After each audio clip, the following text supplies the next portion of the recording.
Hey there, this is Crystal, and today we're talking about fixing inconsistent formulas in Excel.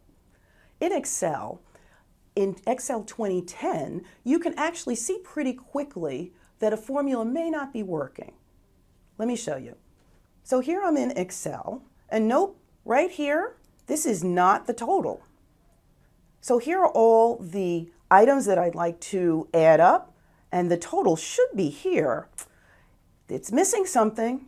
As soon as I click right here on where the sum is located, it's very small, but there's a little green flag right over here that indicates that there's something wrong with this formula.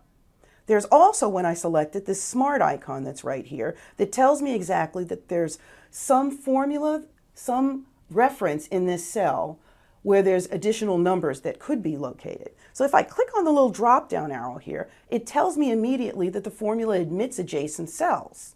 So I can make my other choices, update formula to include cells. I can even get help on this error. So all I have to do, click right on it, update to include. Yep, that sum looks great.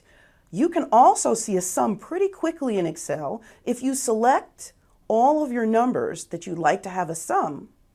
And then if you look in the status bar down here, you'll see the sum that should be for that particular formula. So that's fixing inconsistent formulas in Excel. This is Crystal. See you soon.